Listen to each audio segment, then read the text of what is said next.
Madame, Monsieur, bonjour, je suis ravie de vous retrouver. Aujourd'hui, nous sommes le 15 avril 2026, il est 8h30 sur Canal Algérie et nous allons vous accompagner jusqu'à le 15 mars. Oui, c'est ça, le 15 mars, pardon. Alors, j'ai un mois d'avance, hein, finalement. Alors, nous sommes le 15 mars 2026, pardon, et donc nous allons vous accompagner jusqu'à 9h30. Et ce matin, donc, comme chaque dimanche, nous allons retrouver donc notre ami Ramzi pour les nouvelles du sport donc de la semaine. Samira Hadjamar sera parmi nous. Elle nous emmènera du côté de la villa Mahidine et aussi nous parlerons. Donc c'est le mois béni, les actions de charité, donc les opérations caritatives continuent, même si elles existent tout au long de l'année, mais durant le mois de Ramadan, effectivement, ainsi que l'approche de l'Aïd, ce sont des opérations qui se multiplient et elle sera parmi nous ce matin, une voix qui vous accompagne à travers donc Alger Chain 3. Il s'agit donc de Soraya Bouatba qui sera parmi nous pour nous parler de ces opérations. Yazidet Mahidine également sera parmi nous et cette fois-ci, il va rendre hommage à l'un des piliers de la littérature contemporaine, littérature algérienne contemporaine. Il s'agit de Mouloud Ferraroun. Voilà donc pour le programme de cette matinée. Mais avant de commencer, ce sera pause musicale en compagnie donc d'un autre pilier de la chanson algérienne, la chanson amazigh particulièrement. Il s'agit donc de Idir La Moussali. On se retrouve juste après.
Et de retour sur le plateau, cette fois-ci, donc, nous allons nous intéresser aux nouvelles sportives en compagnie donc, de notre ami Ramzé, et ce sera juste après cela.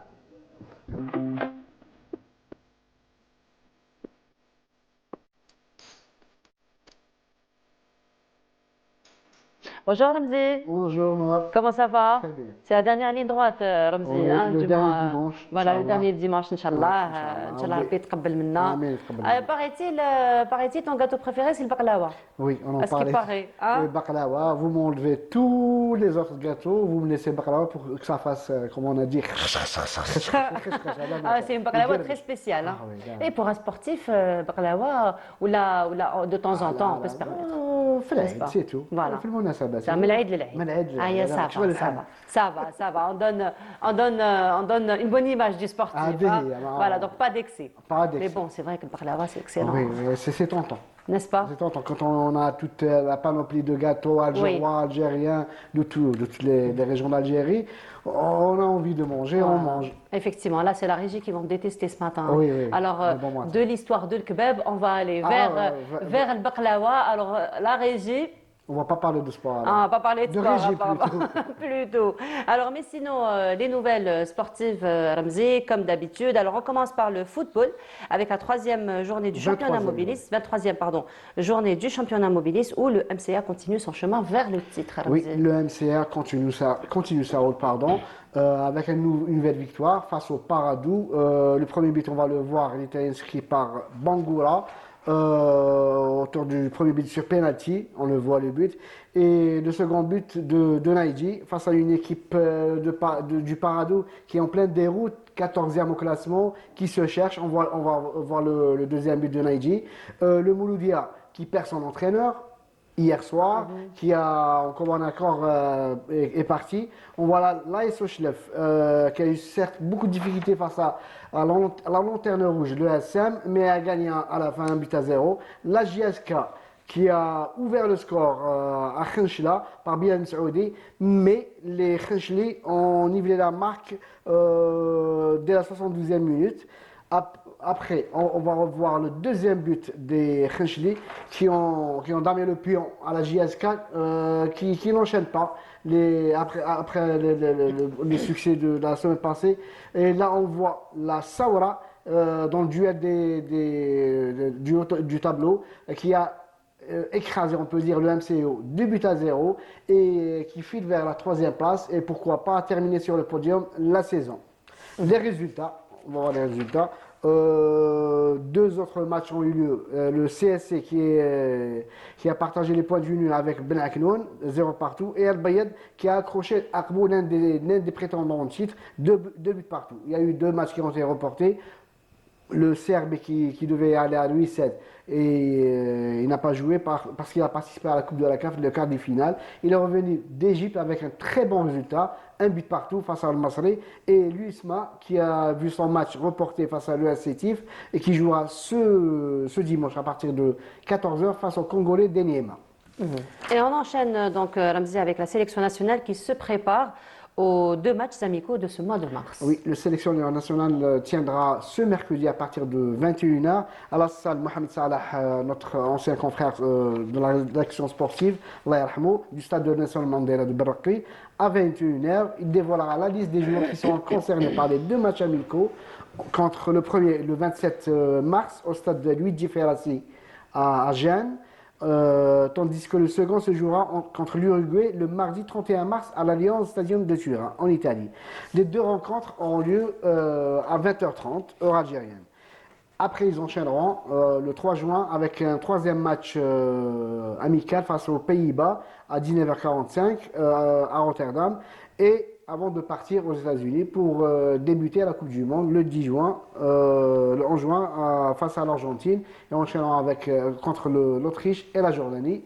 On espère qu'ils auront beaucoup de chance pour nous ramener au moins un quart de finale, se qualifier plutôt pour un quart de finale ou une demi-finale, pourquoi pas les finales. Pourquoi pas, exactement, pourquoi pas les finales, hein. On aspire toujours à plus, hein, n'est-ce Oui, pas, oui, Ramzi? bien sûr. On a une très belle équipe, de très bons joueurs qui sont en forme en cette saison. Mois de mars, c'est compliqué pour les joueurs. Oui. Il y a un risque de blessure. À 3 mois de la Coupe du Monde, on ne va pas se ménager, mais on donne le maximum pour être sélectionné, pour être dans la liste des joueurs qui vont peut-être disputer la Coupe du Monde. Ah bah, bonne chance et beaucoup de réussite, Inch'Allah. Mais sinon, on termine, Ramzi, Oui. avec le karaté et la très belle performance donc, de Cilia Weekend au tournoi One Premier Ligue de Rome. Très bien dit. Tu me recrutes au sport? Ah oui, oui, totalement. Oui, la karatéka algérienne, Sidia Weekend, dans la catégorie des moins 50 kilos, s'est qualifiée pour la finale de ce grand tournoi qui s'appelle One Premier League de Rome. C'est des étapes qu'on a vu, comme on a vu avec la gymnastique Kellyanne Moore. C'est une étape de la Coupe du Monde. On s'imposant face à l'Italienne Legitimo Ludovica, 2 points à 1 en demi-finale, disputée vendredi.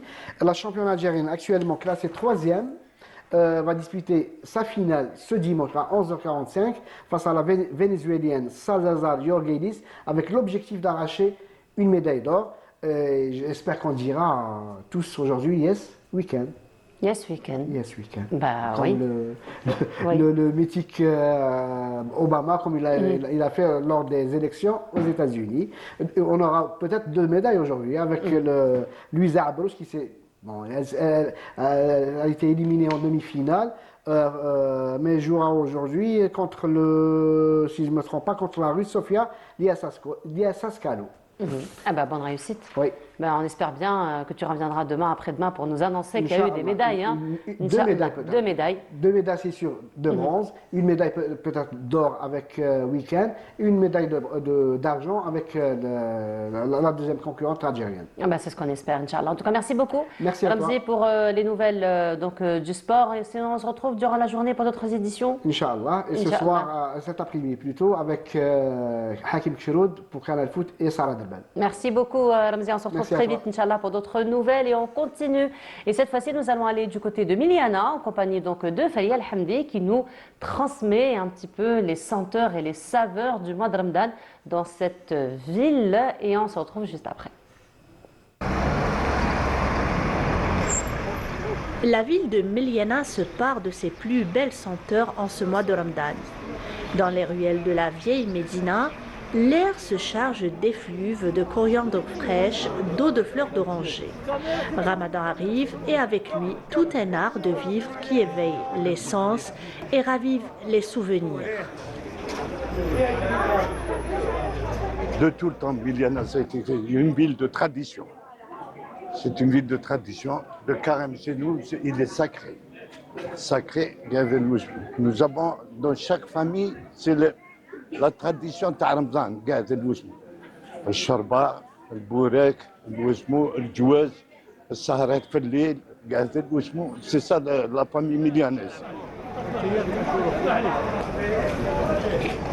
Dans les ruelles commerçantes de la vieille ville de Miliana, les anciens magasins racontent encore une époque où le commerce avait un tout autre visage. Au cœur de ces boutiques trônait la fameuse balance à plateau, posée sur un comptoir en bois. ما زلنا في التقاليد تاع بكري ما بدلنا والو اون ريان شونجي لي زيتاجير تاع بكري الخدمه تاع بكري كلش تاع بكري والشومه تاع بكري والميزان ثاني تاع بكري ما بدلنا والو. Ces magasins étaient aussi des lieux de rencontre. On y venait, pas uniquement pour acheter, mais pour discuter, prendre des nouvelles et partager les petites histoires du quartier. Un peu plus loin, une petite place historique, connue localement sous le nom de place Telfham, ou la place du charbon, en référence à l'activité commerciale d'antan liée au charbon. Ce marché est un marché très très ancien, qui date de fort longtemps. Il s'appelait, à l'époque d'ailleurs, il s'appelle même place Telfham, la place du charbon, parce qu'à l'époque on vendait ici du charbon. Et puis ce marché-là, si on voit le plan de la ville, il est situé à peu près à l'extrémité de la ville de Miliana. Ce qui fait les gens à l'époque qui venaient des alentours de Miliana, ils vendaient leurs produits ici. Donc place Telfham. Et puis jusqu'à présent, la tradition s'est perpétuée. Donc on trouve la brocante, on trouve des bouquinistes, on trouve plein de choses.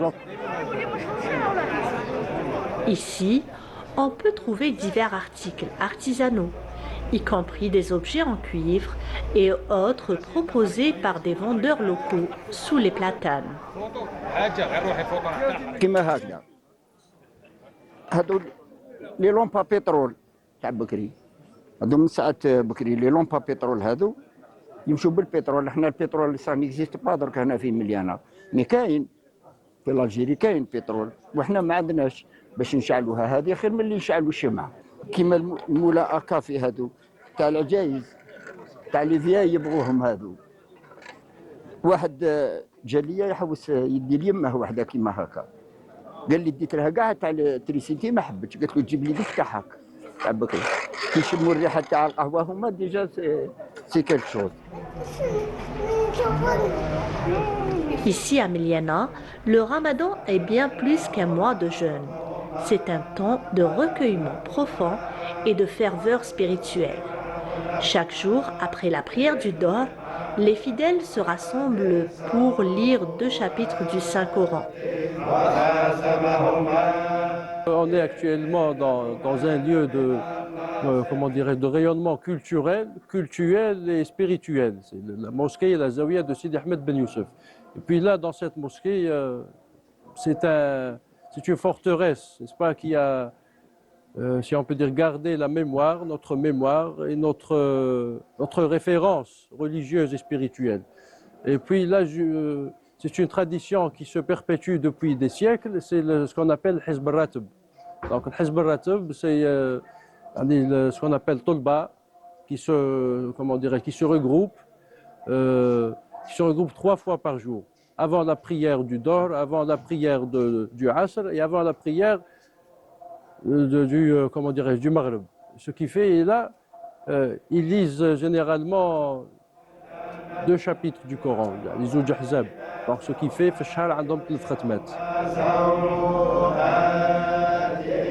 Cette tradition transmise de génération en génération reflète l'attachement des habitants de Miliana à leur patrimoine religieux.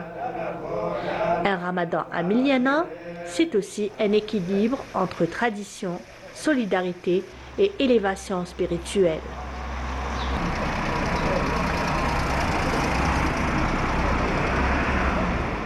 Et voilà, c'était donc une virée du côté de Miliana, une très très belle ville à visiter. C'est Fria Hamdi qui nous a transmis un petit peu l'ambiance durant ce mois de Ramadan. Et à présent, nous allons rester à Alger. On n'est pas très loin de la télévision, hein, n'est-ce pas? Pas très loin du siège de la télé, n'est-ce pas?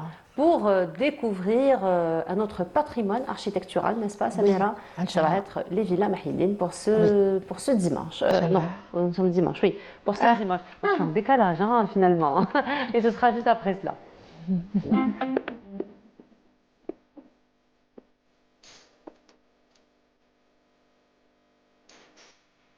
Bonjour Samira. Bonjour Nour. Comment ça va? Très bien, alhamdoulilah. Alhamdoulilah, je vous fais gagner des jours. Hein. Oui. Même si je suis en décalage, je vous fais gagner des jours. Hein. Il vaut mieux avoir de l'avance que du retard.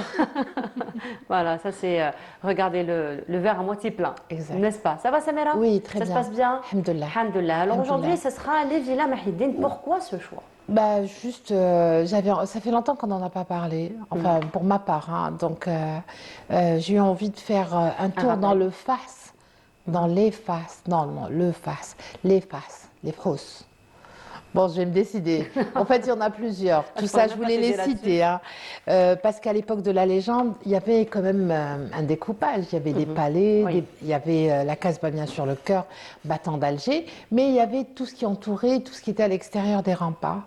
Et on a un ensemble de Fos, en fait. Ce sont des quartiers réservés, on va dire que c'est comme ça. Il y avait celui de Bab el Oued, Fas. Il est au nord de la Casbah. Donc, ce sont les quartiers qui sont dans la périphérie. C'est quartiers dans des quartiers. Voilà. Celui de Bab el Oued, il est composé par exemple de 16 quartiers. On peut citer...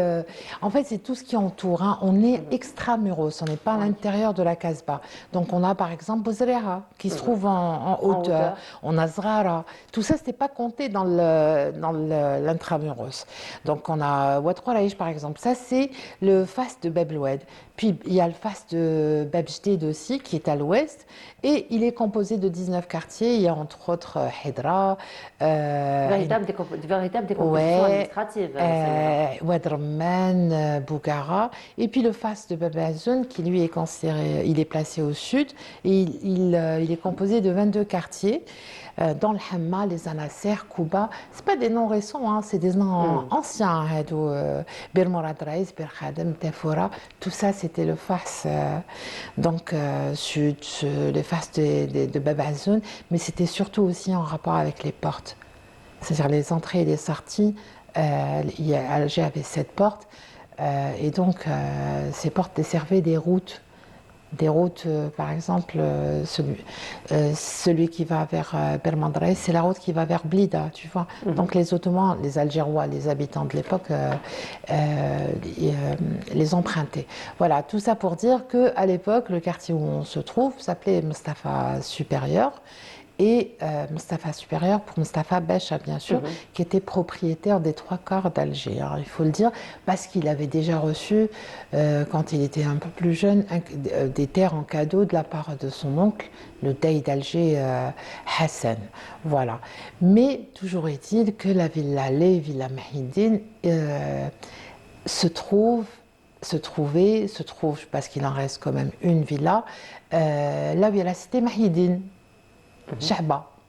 Voilà. Donc c'est un quartier, on va dire, populaire maintenant. Enfin maintenant, depuis déjà les années 40, il s'est popularisé. Donc pourquoi elle est importante, pourquoi elles sont importantes les villas Mahidine? Déjà on ne connaît pas la date de sa construction. C'est un complexe, c'est un ensemble de plusieurs villas.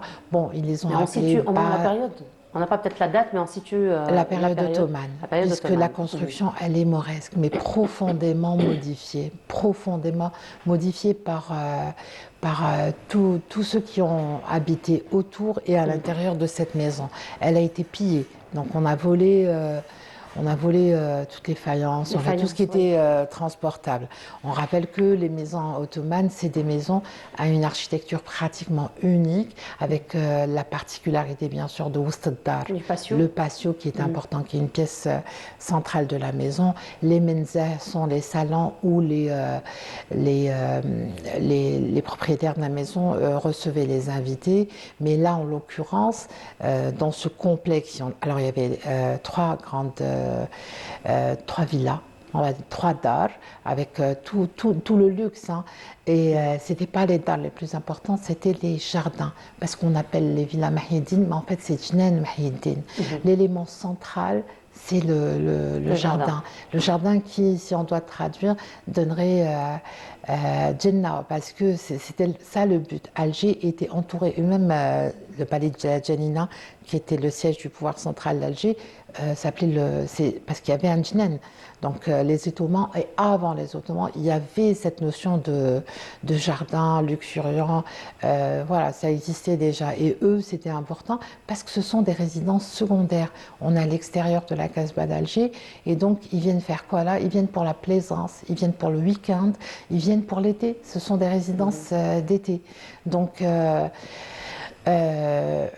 certainement que le propriétaire qui, selon un plan du cadastre de 1866, appartenait à, donc on l'appelait déjà la campagne de, alors, Tahar Ben Ahmed Ben Mahidine Bey. Alors, de profession, c'était un qaïd, un cadi en fait. Il a réussi à garder cette maison jusqu'à 1858 et même au-delà. Donc, il y a un acte de propriété qui existe en son nom. Maintenant, lui, il aurait, historiquement, on a estimé qu'elle aurait appartenu au fils du secrétaire de la régence d'Alger, donc Osman Khouja, pardon. Puis, elle aurait appartenu à Saïd Belhaj.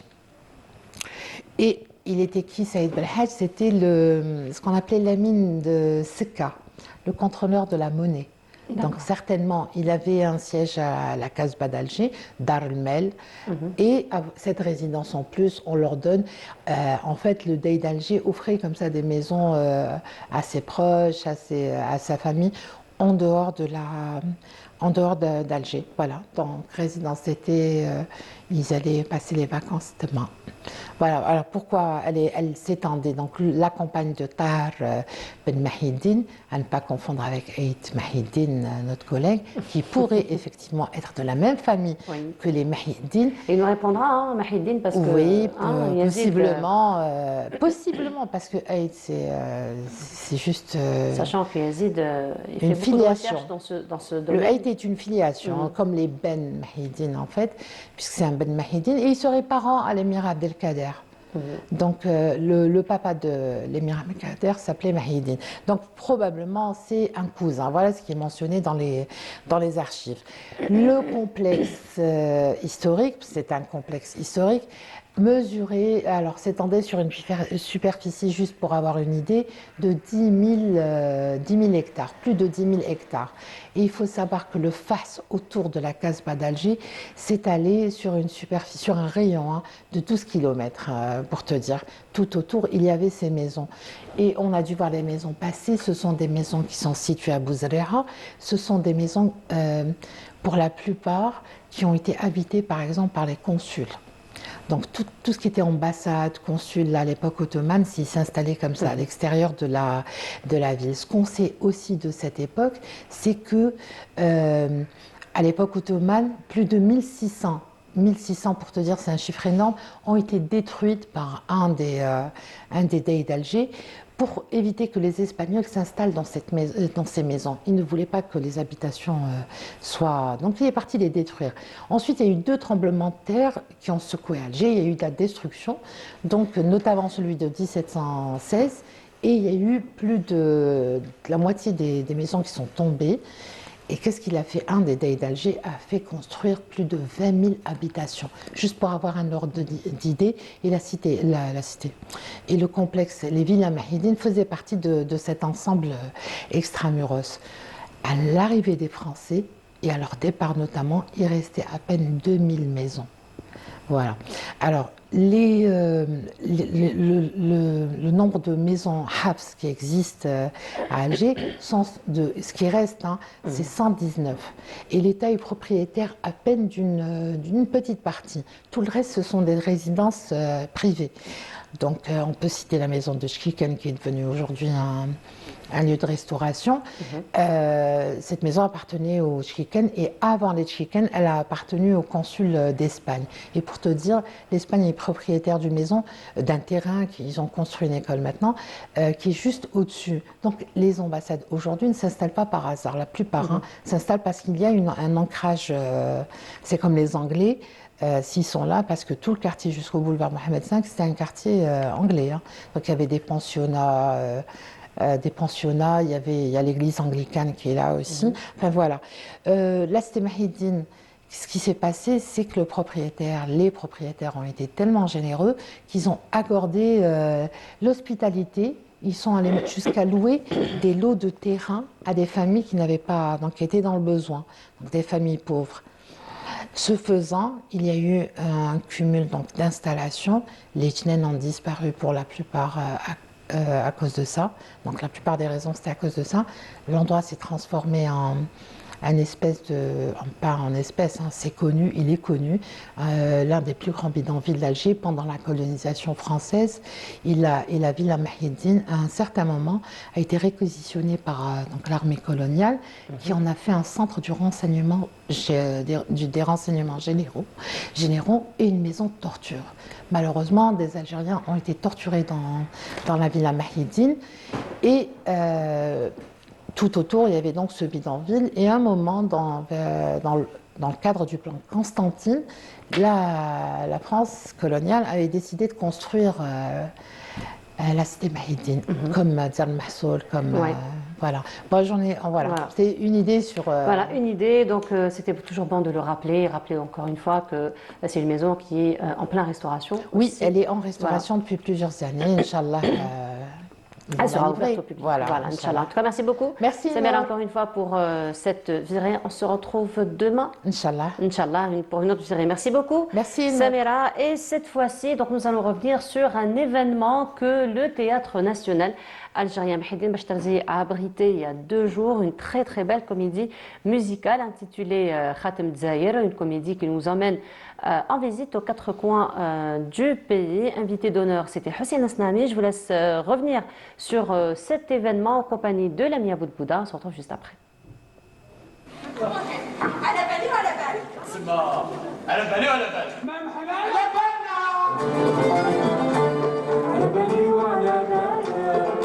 C'est un véritable voyage musical au cœur de l'Algérie que nous a offert Khatem Dzaïr, une comédie musicale portée par l'association Ahl El Fenn.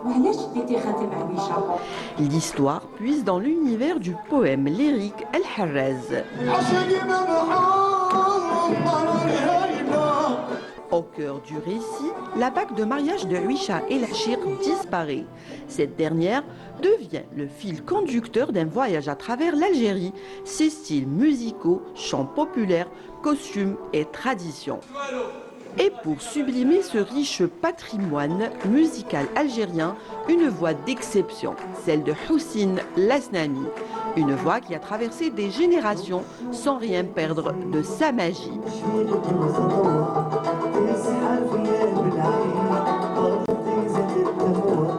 Chaque année, je passe le ramadan ici à Alger. هي البنة تاعها هنا في الجزائر. كي نمشي نروح للصالون بي نروح لبابلوان نروح لساحة الشهداء نروح ان بو بارتو دونك نحسوا هذاك رمضان سورتو لي زامي.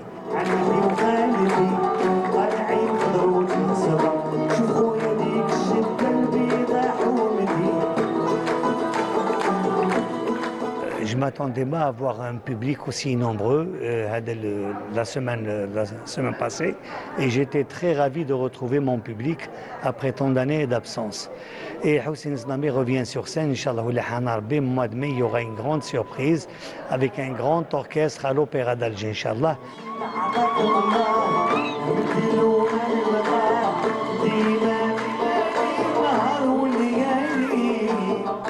Les premières notes lancées, le public reprend spontanément ses chansons. You-you et applaudissements ont aussi accompagné ces morceaux.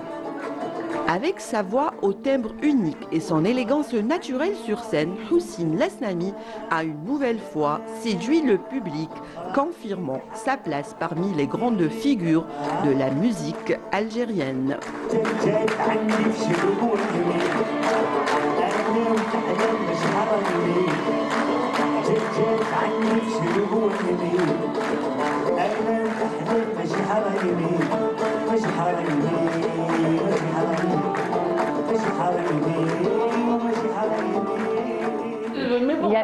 De retour sur le plateau, c'était donc la comédie musicale qui a été donc organisée par l'association Ahl El Fenn et c'est l'ami Aboud Bouda qui s'est intéressé à cette soirée. Et à présent, donc place à la solidarité. Bien entendu, la solidarité, c'est tout au long de l'année. Quand je vous le disais au sommaire, bien entendu, la solidarité double, voire triple, durant le mois béni, justement pour que les citoyens vivent ce mois en avec beaucoup de dignité, justement. Et nous en parlons aujourd'hui avec une invitée, je ne sais pas si c'est une invitée ou c'est déjà Moulette Dar, n'est-ce pas? Alors, elle nous accompagne presque au quotidien, hein, j'ai envie de dire. Presque au quotidien. Mercredi, tout à voilà, fait. presque au quotidien, donc à travers les ondes d'Alger, chaîne 3. Il s'agit de Soraya Bouatpa. Bonjour, bienvenue à vous. Bon, ça même si on arrive vers la fin. Surtout, c'est le plus important. Alors, Soraya, vous êtes déjà à la 18e édition. Ça devient une véritable tradition pour la chaîne 3, n'est-ce pas? Tout à fait. Alors, parlez-nous un petit peu de cet événement. Eh ben, un enfant a joué un sourire. 18e édition cette année. On va dire, le principe est très simple. Je vais vous donner juste un petit canevas. Imaginez un petit peu l'Aïd. Qu'est-ce qu'on veut faire l'Aïd quand on est jeune? Des vêtements. Des vêtements. Pouvoir exhiber sa nouvelle tenue. Avoir de l'argent aussi, parce qu'il y a les d'Alia. Donc on a son petit sac ou son petit portefeuille. Et qu'est-ce qu'on a envie de faire aussi? D'acheter des jouets. Nous, on a décidé de regrouper tout ça pour les enfants qui sont hospitalisés. Parce que vous savez que chaque année, chaque Eid, il y a des enfants qui n'ont pas justement ce privilège, le privilège de se retrouver ensemble, en famille, pouvoir profiter un petit peu de cette journée. Et bien nous, on a décidé tout simplement d'aller leur rendre visite le jour de l'Eid. Ça fait 18 ans, enfin non, c'est la 18e édition depuis 2009. Et donc, chaque matin de l'Aïd, on est ensemble. Le principe est simple. Le principe, c'est d'inviter un maximum d'Algériens à travers les 69 wilayas, parce que c'est une opération nationale. Donc à travers les 69 wilayas, donc créer des petits comités, essayer de vous regrouper. C'est vrai que c'est pas évident que et on va justement passer l'Aïd à l'hôpital, mais on peut créer des petits groupes, essayer de collecter un maximum de cadeaux, des cadeaux homologués. Pas forcément chers, hein, mais homologués. Il faut que ça soit quand même quelque chose de qualité, parce que c'est des enfants malades. Et de créer des groupes, de venir avec nous, parce qu'on sera présent à travers le territoire national, grâce à nos correspondants aussi, pour essayer un petit peu de vivre l'Aïd dans les et de quatre coins transmettre de surtout l'Algérie. cette ambiance à travers les quatre coins du pays. Alors parlez-nous un petit peu des participants. Donc, alors c'est vous, donc c'est la chaîne 3. La chaîne 3, mais sinon c'est un appel que vous lancez aux citoyens aux quatre coins du pays. Donc ce sont les citoyens aussi qui vont vous accompagner par la suite. C'est ça le principe. Les journalistes ou les employés c'est les citoyens. C'est les citoyens. Le but c'est ça. On va dire en 2009. Je me rappelle quand on avait fait la petite réunion, c'était une idée. Je suis partie voir ma responsable, je dis, parce qu'à l'époque on faisait beaucoup de bénévolat avec les copines quand on était au lycée. Tout comme j'avais fait au Maratime, il y avait l'hôpital Mustapha qui était juste à côté, donc les lundis après-midi et tout. Et on partait, donc je voyais ma mère aussi avec ses copines préparer des petits gâteaux et tout. Elle est passée les après-midi avec les malades et les gardes malades. On essayait un petit peu de reproduire la même chose. Et à un moment donné, je suis allée voir la responsable, je lui ai dit, ce serait sympa de créer une petite salle. Elle me fait non. On ne va pas créer de salle, parce que ce n'est pas évident de trouver des salles dans tous les hôpitaux. Ce que vous allez collecter, vous allez tout simplement le distribuer. Et c'est venu comme ça. Et hop, un enfant, un jour, un sourire. Le jour de l'Aïd, qu'est-ce qu'on fait? On va aller les voir. Et le principe, c'est d'inviter un maximum de personnes. La chaîne 3 est présente, les éléments de la chaîne 3 sont là, mais le plus important, c'est d'initier tous les citoyens. Avec les enfants, pourquoi pas? Ça va créer justement ce petit enfant qui va devenir grand, qui va perpétuer cette tradition le plus normalement possible. Exactement. Venir voir aussi, voir où en est la situation, donner à réfléchir. Mais le plus important, c'est d'être là le jour de l'Aïd et rendre justement ce sourire à ces enfants qui n'ont pas le privilège d'aller passer l'Aïd en famille. Et Dieu sait qu'il y en a beaucoup, ceux qui n'ont pas ce privilège justement. De quitter, qui n'ont pas forcément la permission médicale pour pouvoir passer l'Aïd chez eux. Donc vous essayez un petit peu de transmettre, de recréer cette ambiance familiale. Il y a ceux qui n'ont pas justement la permission parce qu'ils sont tellement malades qu'ils n'ont pas le droit de quitter l'hôpital. Il y a ceux aussi qui ont le droit de quitter l'hôpital pour revenir, mais ils n'ont pas les moyens pour aller faire le trajet. Prendre la voiture, c'est assez pénible pour un enfant malade. Ils n'ont pas les moyens, par exemple, pour prendre l'avion, faire un aller-retour rapide pour revenir parce qu'ils ont quand même des soins. Et donc, il y a beaucoup d'enfants. Et on essaye. Il n'y a pas que les enfants, il y a aussi les pouponnières et tout ça. On essaye un petit peu de faire le tour. Là où il y a des enfants, on va y aller. Alors, c'est 18 éditions. Comme je le disais, c'est une véritable tradition. Alors, si cette tradition a pu j'ai envie de dire, de continuer de cette manière, c'est parce qu'il y a beaucoup de répondants aussi. Exactement, c'est grâce aux citoyens. Le cœur des Algériens est grand comme ça, c'est incroyable. Chaque année, c'est la même chose. Et chaque année, on attend l'Aïd avec impatience. Ça fait quand même une vingtaine d'années que je n'ai pas passé l'Aïd, la matinée de l'Aïd, et pourtant je le fais avec plaisir. Mehdi n'a pas passé la matinée de l'Aïd, et pourtant ça lui fait plaisir. L'équipe n'a pas passé l'Aïd, ça fait 18 ans qu'on refait la même chose. Que ce soit Mehdi, que ce soit Abdelghani, que ce soit... le Hayat quand elle était avec nous. Donc tous les matins de l'Aïd, on est là, on était ensemble et on le faisait avec plaisir. Vous ne pouvez pas imaginer à quel point ça fait du bien de voir le sourire de ces enfants et de voir l'engouement des Algériens pour faire du bien. Ils sont nombreux, d'ailleurs Canal Algérie nous accompagne à chaque fois, et donc c'est incroyable. Le fait de voir justement cet engouement, il y a une effervescence exceptionnelle le jour de l'Aïd. Vous ne pouvez pas imaginer, on a l'impression que l'Aïd est à l'intérieur de l'hôpital. Il y a du monde, il y a des clowns, il y a des personnes qui viennent et tout ça, qui ramènent des cadeaux et qui ramènent des gâteaux. Juste, il faut que je signale une chose très très importante. Ne donnez pas les gâteaux aux malades, s'il vous plaît. Donnez les gâteaux aux gardes malades. Mais sinon, demandez la permission. Ou essayez de voir avec le médecin. Ça, c'est très, très important. Mais sinon, pour les cadeaux, c'est génial, venez, soyez nombreux, on compte sur vous. C'est très, très, très important de voir justement ces enfants sourire le matin, c'est génial. Alors j'ai juste envie justement de terminer un petit peu sur cette émotion particulière. Donc là, vous nous avez parlé un petit peu de l'ambiance, vous nous avez parlé de l'engouement, vous nous avez parlé de tout cet élan de solidarité, mais vous ressentez quoi réellement? C'est quoi l'émotion qui se dégage à ce moment-là? Votre émotion à vous, l'émotion de ces enfants, des gardes malades aussi. Parce que les enfants, parfois, ils ne sont pas très conscients de ce qui se passe, surtout lorsqu'ils sont très petits. Mais c'est beaucoup plus les gardes malades, les mamans, qui prennent beaucoup sur elles, parce qu'elles se retrouvent parfois déchirées entre leur famille, leurs autres enfants et un enfant malade. Eh bien, justement, écoutez, il y a un dicton algérien, il dit qu'il فرح son troupeau. Oui. Donc c'est ça aussi. Les mamans sont contentes justement de voir leurs enfants le jour de l'Aïd. Enfin, c'est des enfants qui sont quand même dans un état pas très sympathique, il faut le signaler. C'est des enfants qui sont malades. Parfois, c'est des maladies qui nécessitent un soin intensif et tout ça, et c'est pas évident. Parfois, on n'a pas le droit de rentrer, donc on donne justement Mais le fait de voir justement ce sourire, même ces enfants qui n'arrivent pas à s'exprimer, mais en voient une lueur exceptionnelle dans leurs yeux, c'est incroyable.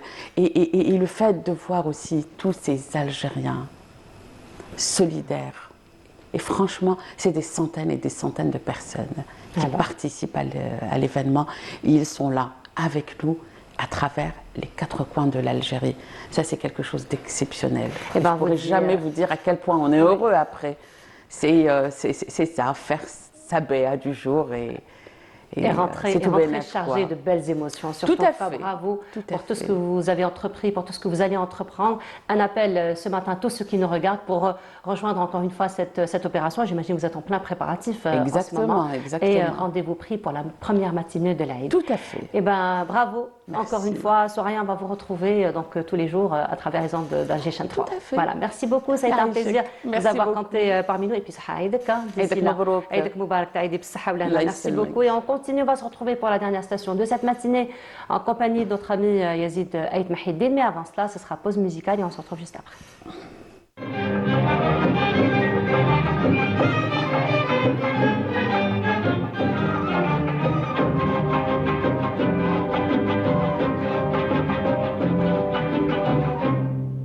صبية زوج حرت عيني فيهم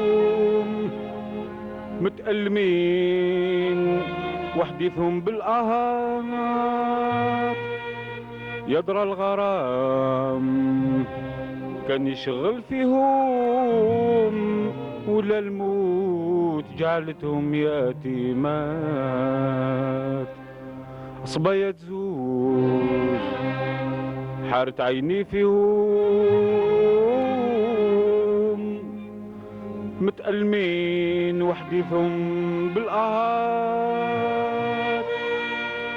يدرى الغرام كان يشغل فيهم ولا الموت جعلتهم يتيمات صبية زوج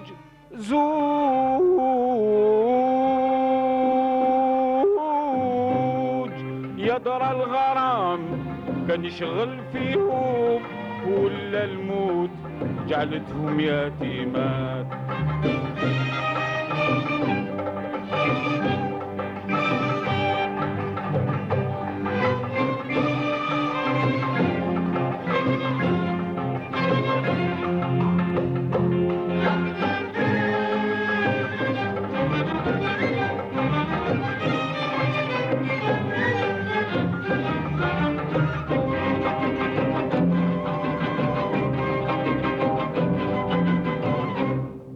من فقد الحنانة وعطف الإنسان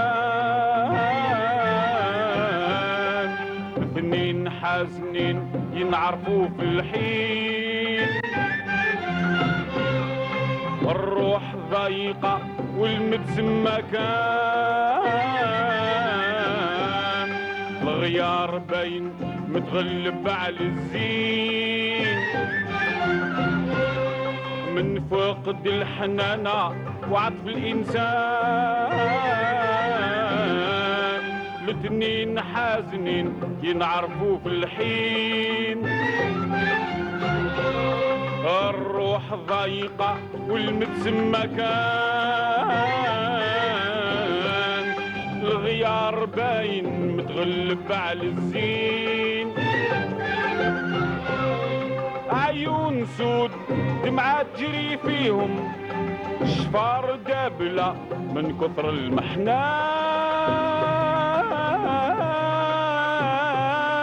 عيون سود دمعات تجري فيهم شفار دابلة من كثر المحنات خديت موقفي وسألت عليهم وقلت بعد ظني زوجتي مات صبايا تزول Et voilà donc de retour sur le plateau et cette fois-ci donc Yazid Eid Mihieddine est parmi nous pour revenir sur les nouvelles de cette semaine et ce sera juste après cela.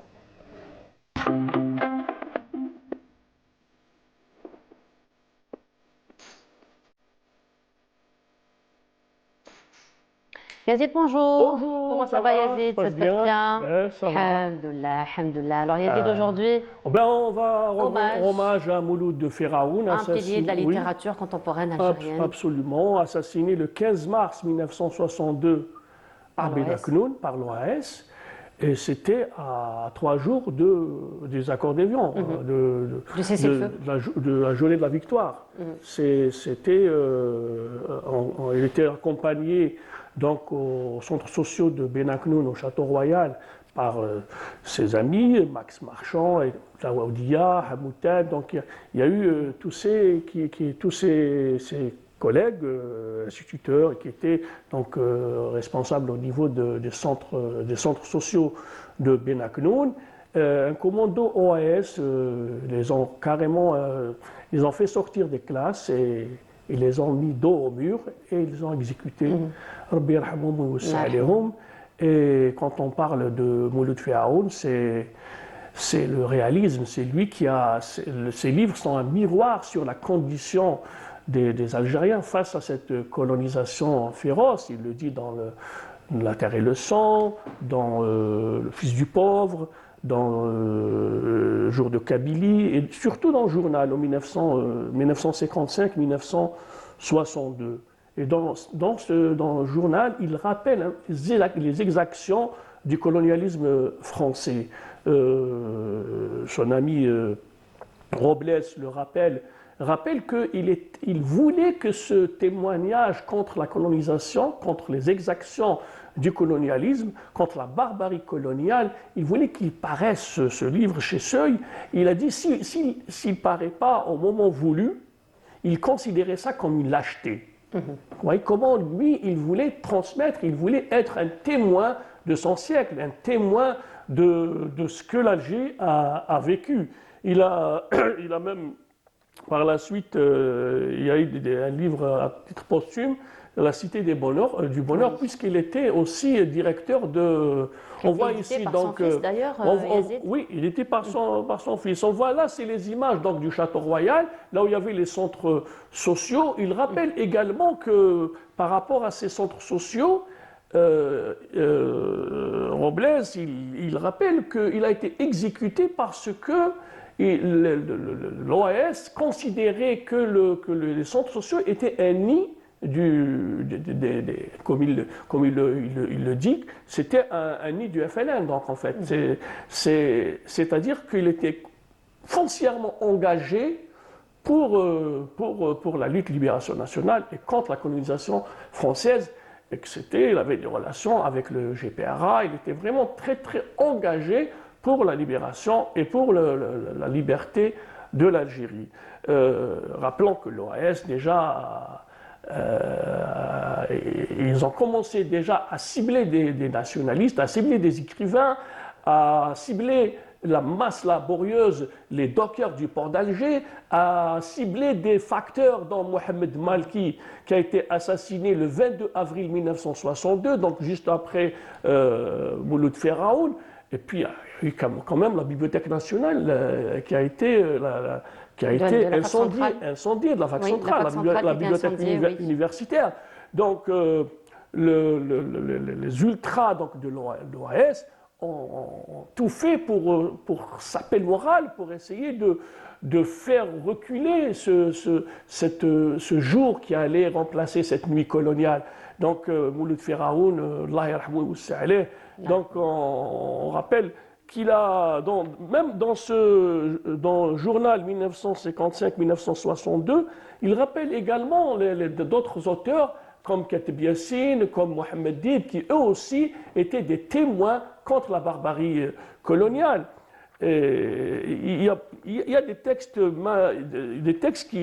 qui rappellent en fait, ce que la France coloniale, les soldats ont semé la mort, la terreur et la désolation. Voilà 3 villages vides, démolis, rayés de la carte. Ah, Oradour, il rappelle même le mot Oradour.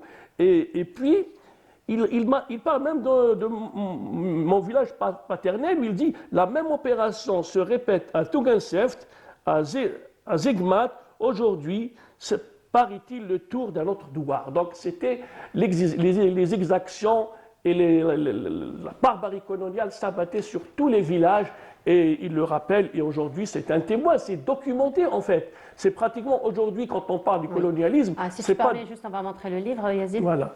Quand on parle du colonialisme, c'est pas de la littérature, c'est documenté, c'est le nom des villages, il y a eu 5, il rappelle aussi qu'il y a eu 5 militants nationalistes qui ont été exécutés. Donc c'est quand même un livre à lire, et c'est avec préfacé d'Emmanuel Robles, où il rappelle également que Mouloud Firaoun voulait que ce livre sorte au moment voulu. Donc il ne voulait pas que ça sera après, parce que il n'aura pas l'impact qu'il aurait eu. Absolument. Il ne voulait pas être accusé de l'acheter parce qu'il a laissé les choses après. Voilà.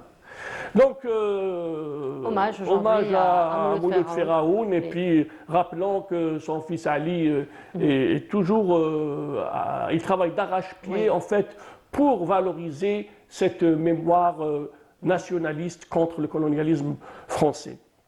Et puis nous allons parler aujourd'hui aussi de littérature, puisque nous allons évoquer les conférences des oiseaux.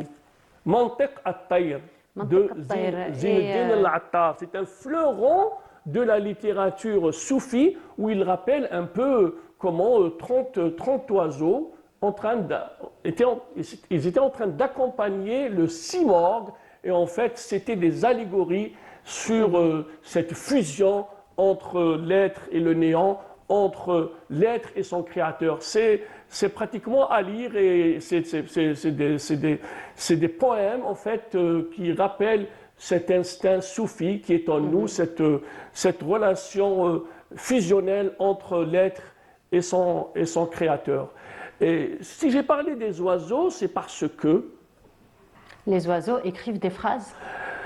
En fait, tu n'as pas tort, puisque au Japon, un scientifique qui s'appelle Toshiba Taki Suzuki a réussi pendant 20 ans à écouter les oiseaux, et il est arrivé pratiquement à élaborer une grammaire des oiseaux. Carrément. Une grammaire des oiseaux, une rhétorique des oiseaux.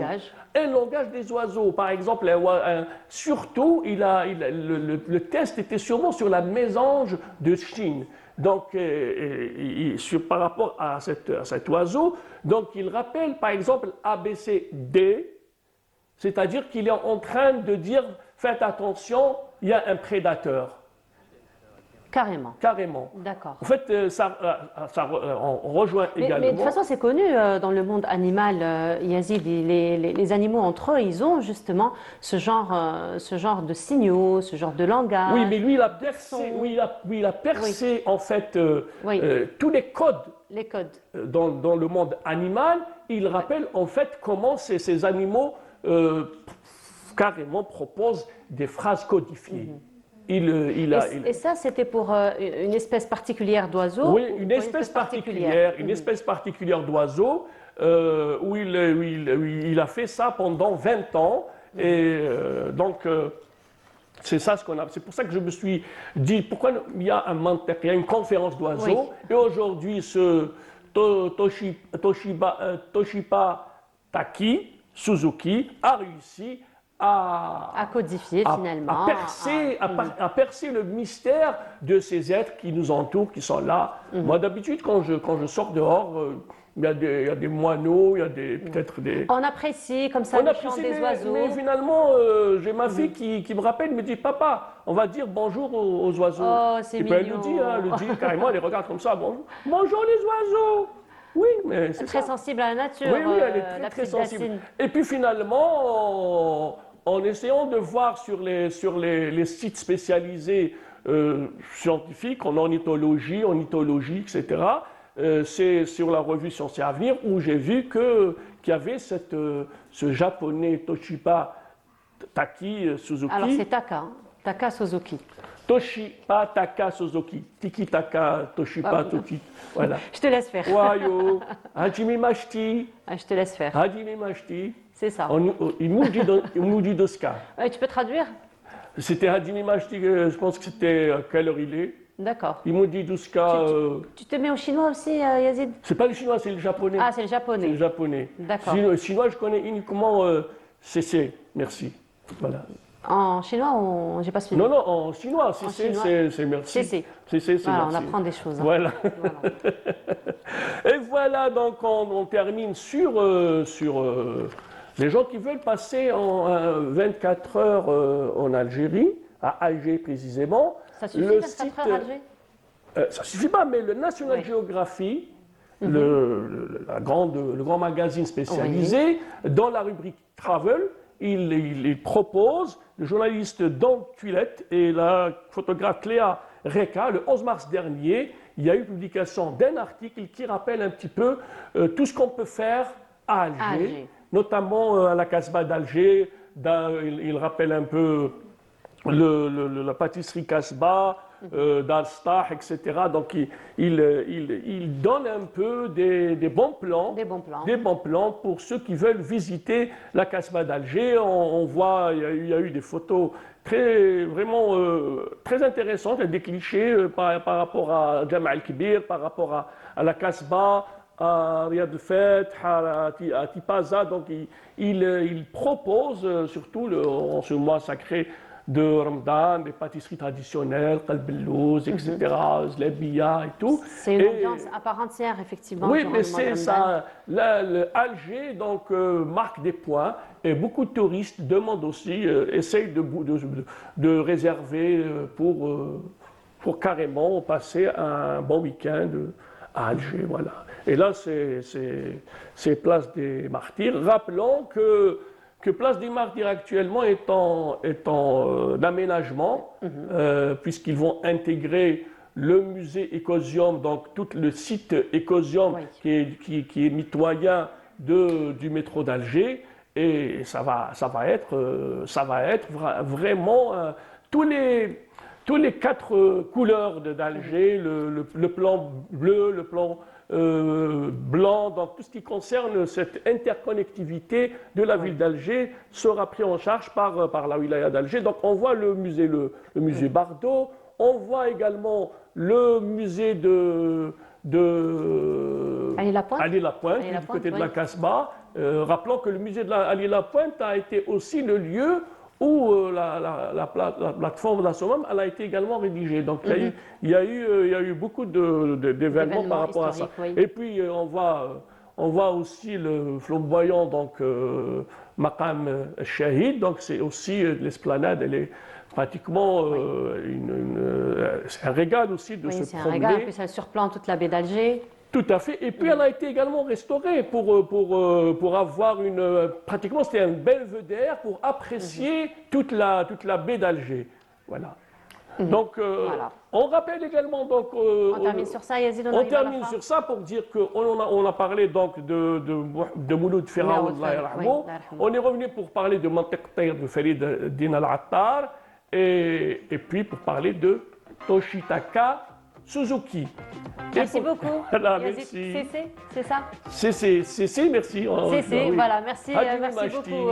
Merci beaucoup Yazid donc, pour toutes ces informations. On se retrouve pas dimanche prochain, on sera en plein festivité de l'Aïd, n'est-ce pas? Oui, alors après je vais te l'Aïd. dire Aïdak Moubarak, عيدك Voilà, merci beaucoup Yazid. Voilà, nous arrivons à la fin de notre émission.